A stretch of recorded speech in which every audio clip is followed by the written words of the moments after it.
Hello and welcome to the social place for boaters, The Drift. I'm your host, Sierra Goodwill. Let's drift sociably. Let's get right to our project boat.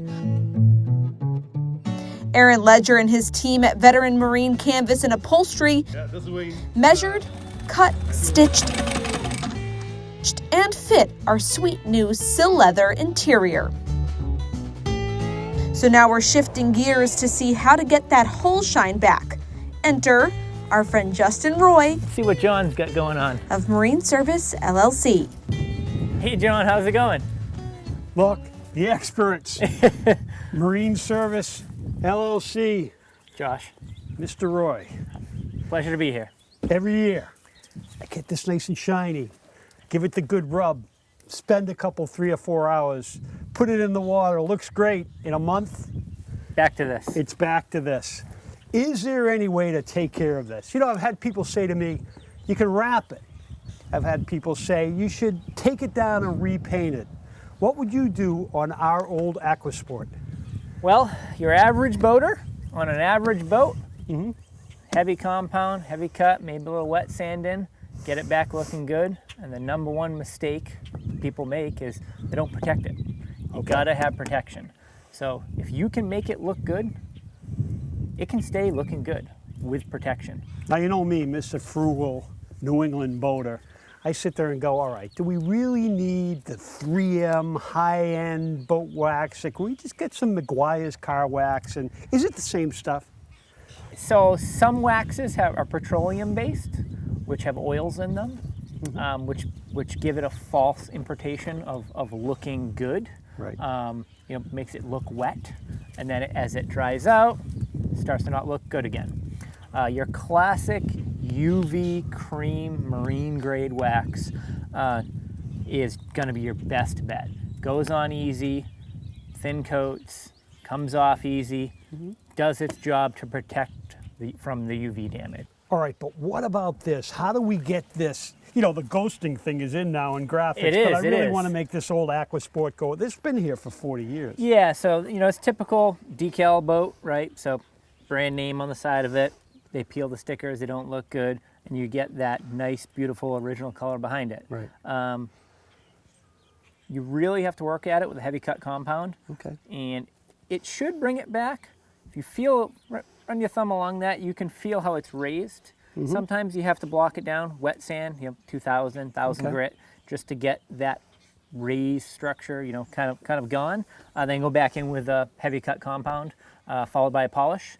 And then the last is the most important, is the protection of a good wax. Right. So if you can make it look good, you can keep it looking good with wax. So this boat is trailerable. So Correct. what I should do, instead of sitting there and going, okay, I did it when I dropped it in April, and in 3 months it's looking like this again, haul it and drop a coat of wax on it, right? Absolutely. It'll keep that looking like that. So, you know, especially something of this size on a trailer, just easy to pull out, right? Maybe gas it up when you're out. Right. I'd recommend 3 to 4 times a season if you have the capabilities of doing it.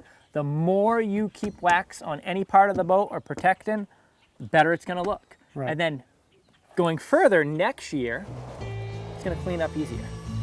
So, and as you do it season after season after season, it's going to get better.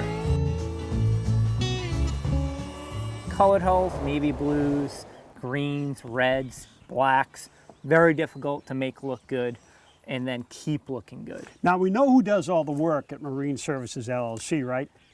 Yes, This guy. for Bring sure. him in.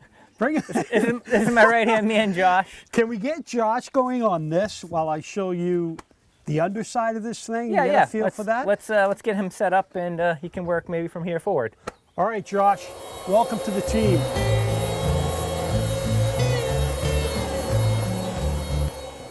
So Justin, this is about 30 years worth of bottom paint. I've never taken it down, really just sand it slightly when I rebottom. What do you recommend for this? And you know, there are guys talking about all kinds of different bottom treatments these days. What do you think? Well, there's 2 ways to skin a cat. First, continue doing what you're doing. Right. Sand it down, maybe Light hit the sand. spots that, you know, have a little chipping. Yep. And just reapply your multi-season or single season bottom, you know, ablative paint.